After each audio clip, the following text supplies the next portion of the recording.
Chipiko changu chinaenda, chipiko changu chinaenda, chipiko changu chinaenda, chipiko changu chinaenda, chipiko changu chinaenda, chipiko changu baba, kupika ndapika baba, kupika ndapika baba, kupika ndapika baba, ndapika nezwi renyu, ndiyo iwo zana baba, ndiyo iwo zana baba, ndiyo iwo zana baba, yakauya na Johani, ya hemeni. Hello Zimbabweans, hello Friday. Hope I find you well. Of late we have been pursuing dynamics of New Testament. Now today I want to revert back to our own dimension of Old Testament practice as regards to Mwari cultism, because we have been evolving from Murenga priesthood of our Mwari cultism to New Testament priesthood of whom God is principal. Murenga priesthood is all about the testament of Jehovah before the testament of God, which gave birth to New Testament. So yes, as regards to Old Testament, our topic today is on the dynamics of Murenga priesthood in Zimbabwe. Yes, as already alluded to previously, our Murenga priesthood progeniture starts with Abraham at Mount Moriah after the initiation of Abrahamic priesthood by the Pyramidic priesthood of Enoch. When Abraham visited Egypt, where we find the altar of Jehovah as pyramidic at the center thereof. Then at Mount Zion, David followed. After David, King David, Solomon of Jerusalem followed. Then after Solomon of Jerusalem, then we had what we call Afro-Asianic matrimonial bond between King Solomon and Queen of Sheba, with Queen of Sheba giving birth to a cardinal son by the name Menelik. Then to Zimbabwe, we have got the Solomonic soul of Rasi Murenga coming out of Menelik. And the soul of Rasi Murenga is casted in Rokunjelele. After Johanic priesthood, initiation of our kingship priesthood in King Lobengula, 1890, Murenga emerged as Murenga Abraham. Upon our Rosy patriarch, the Abrahamic patriarch in Dr. Pemiwa, with Gabriel coming in as Tiki. You already know the events that gave birth to New Testament in under Chief Chiweru Staples. Then yes, Murenga Abraham in Patriarch Pemiwa was given 4 runners starting 1917. Was Abrahamic Patriarch Pemiwa surfaced in 1911. Then his first forerunner was Muchabaya Momberume as St. John the Baptist. That was 1917, followed by Samuel Mutendi as New Testament inaugurator 1924. Then 1931, Elijah Mugodi of New Testament Pentecost then surfaced, with Peter Maseza proclaiming that New Testament Abrahamic priesthood evolution 1932. Then yes, Peter Maseza proclaimed Abraham, Isaac and Jacob. Then Chief Negomo of Deranji provided 4, the castle of the Tabernacle of Emmanuel, to complete the order of Melchizedek in Zimbabwe, is underlining the order of Gabriel and the order of forerunners as such. Ndo mamirira azvakaita. Saka nhau yedu takazongotanga nekuparidza New Testament. But New Testament yedu in Zimbabwe is premised on Old Testament evolving around Murenga priesthood of our Mwari cultism. Mwari cultism is all about interacting with our nature. The nature of Murenga priesthood is casted in Murenga behemoth. Behemoth is represented by either by the cat family, Mondoro. Our first in our chirawe chekutanga ndeche shumba, and shumba ya ine kahanda kakazomira sechirawe mudende maro ra Nyakasikana mukunga achembera ana kuramba achingonzi Nyakasikana, akazonzi Mbuya. Mbuya is Afro, then kahanda keshumba is Asianic. Kahanda keshumba kachimirira dare ramurenga mondoro yemaJudha kana kuti behemoth.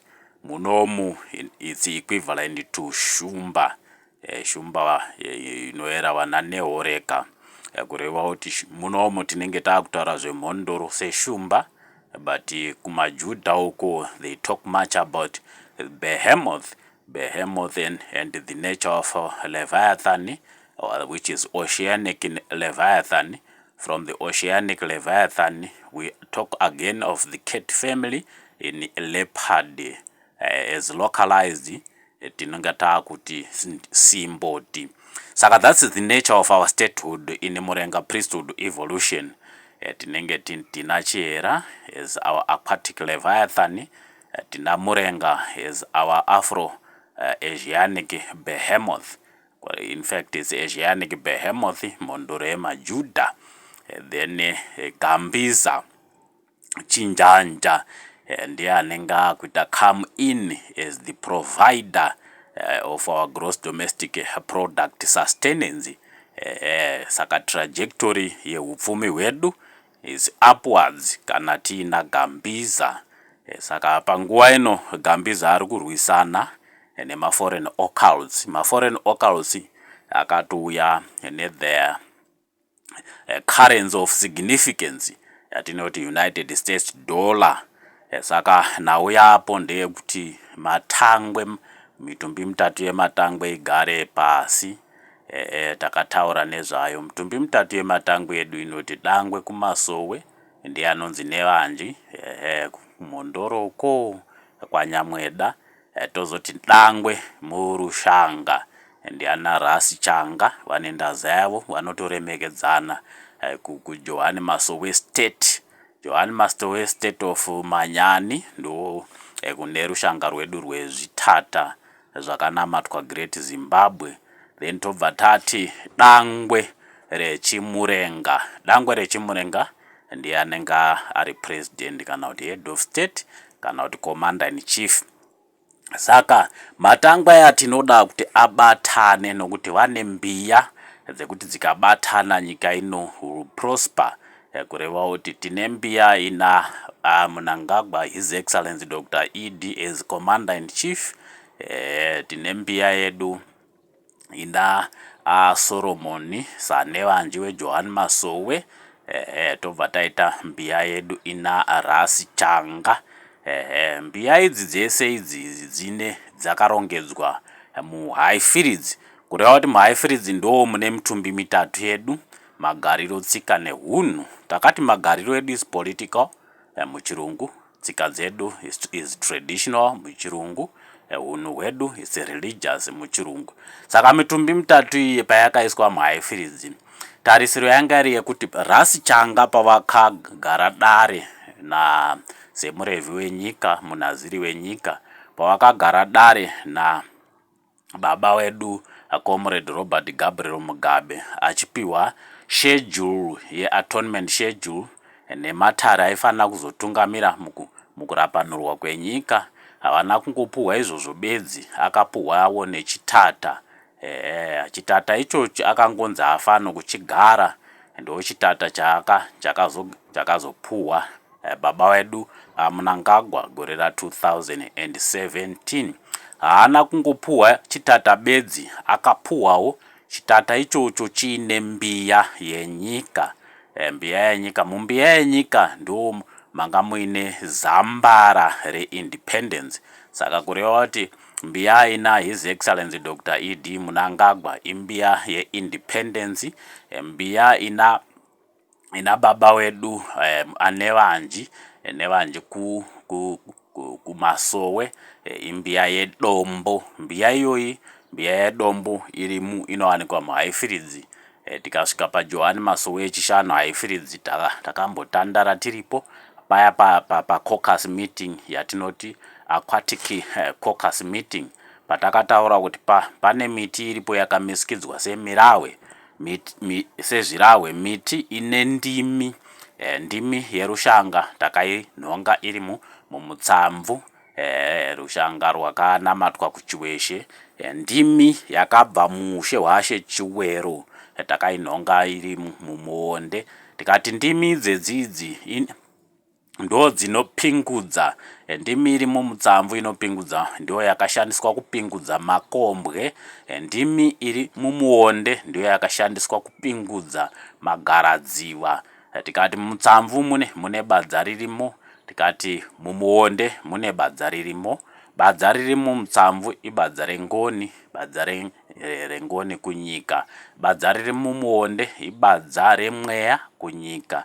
Mweya nengoni takataura tichizviti apex yazo inoperera kuZimbabwe House of Shekinah Fatherhood, yatinoti State House. Ngoni dziina baba ikoko, yatobva tapinda muZimbabwe House of Shekinah Motherhood, mweya uina mai nendaza Shekinah Motherhood Dynamics. Ngoni dzedu nababa muState House would then constitute Shekinah Fatherhood Dynamics, dzinoita cascade down to Senate. Mweyawo the Shekinah Motherhood Dynamics cascades down to the parliament yotipa cabinet through public mandate. Kataura kuti cabinet yedu inoconstitutwa nepresidium. Presidium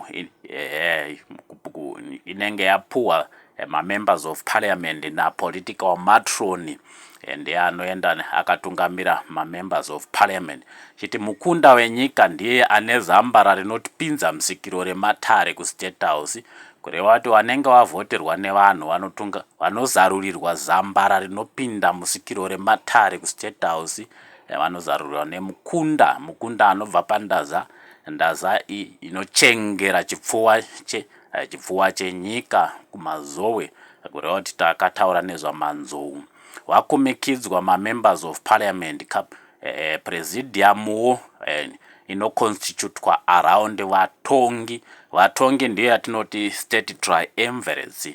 State triumvirates inonongedzerwa ndaza dzinobva vatongi the nature of murenga Behemoth, murenga Leviathan kana kuti Chihera, then the eagle ndio ino sustain a gross domestic product kana kuti economic emancipation inoitwa tichishandisa ndimi yaGambiza.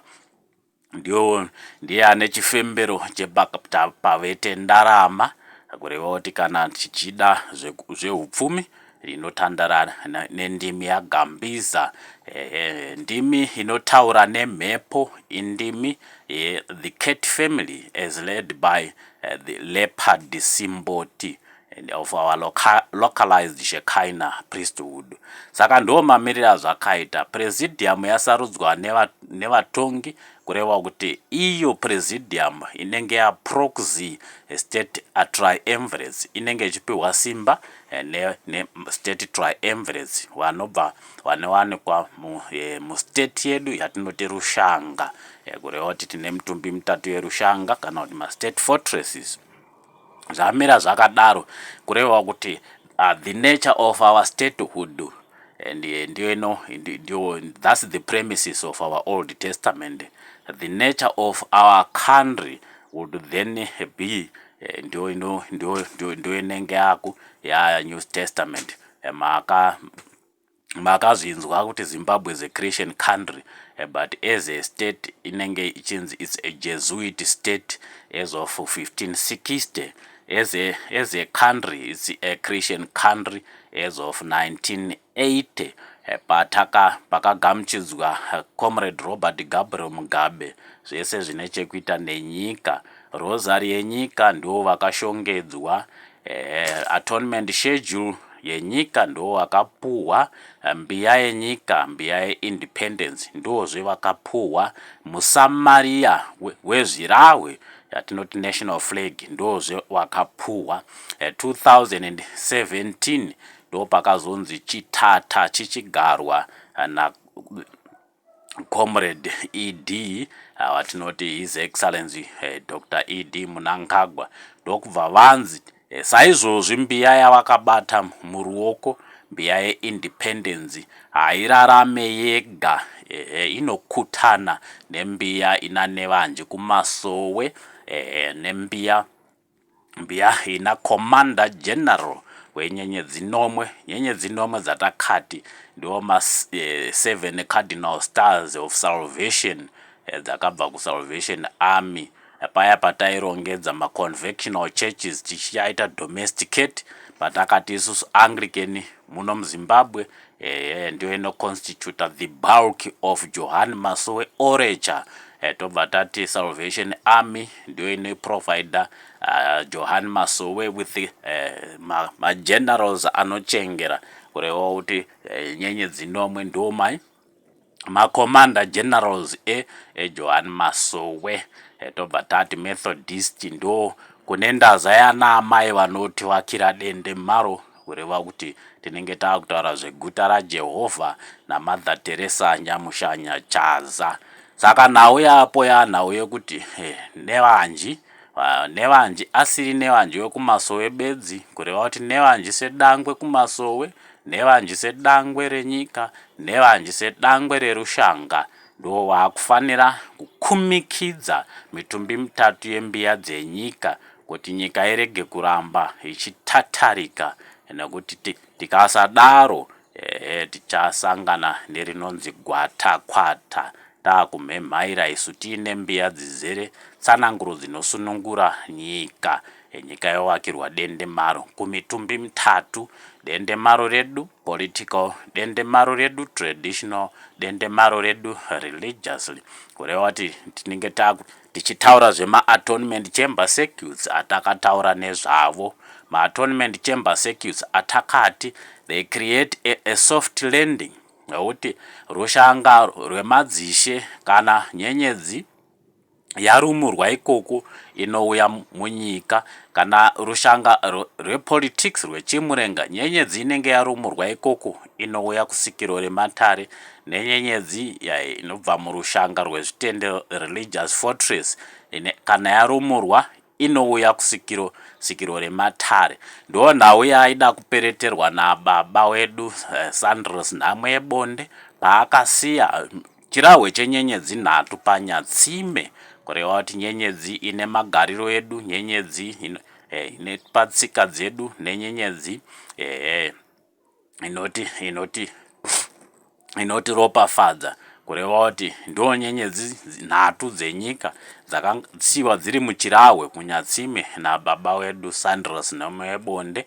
Nyenyedzi munamatisi wenyika, nyenyedzi muropafadzi wenyika, nenyenyedzi muchengeri wenyika dziri kufanira kukumikidzwa dziri mumbiya kukumikidzwa kunyika dzovakirwa dendemaro. Dendemaro redu takati rinowakwa kundaza yana amai Shekinah Motherhood Dynamics kuseri kwezimba remabwe, nekuti ndaza yedu mudendemaro, dendemaro hariprofitirwe naana baba, rinoprofitirwa naana amai, nokuti munenge muine vakunda vatakatsanangura, Mukunda Manzou, Mukunda Gambiza naMukunda Chihera, vachipuhwa ndimi inoperetera zvakaita dendemaro redu, kureva kuti ndo mamiriro azvakaita tichi constituta Old Testament yedu as the departure point, iri also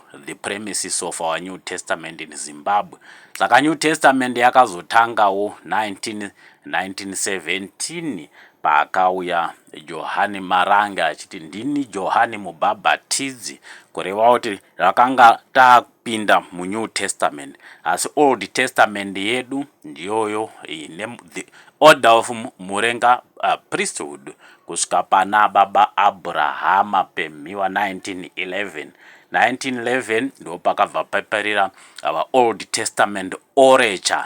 1917 vatatanga New Testament orature, tina baba muchabaya momberume. Pandaza yanevanji yatakati ina momberume mutendi mugodhi nevanji nashe negomo. Tatenda hangu ndo nauya yatati tijekese nhasi, ndo nauya yatati titandare nayo the dynamics of murenga priesthood in Zimbabwe. Murenga is born out of Zion progeniture from King David to Abraham pemhiwa. Ndatenda hangu, ndatenda Zion.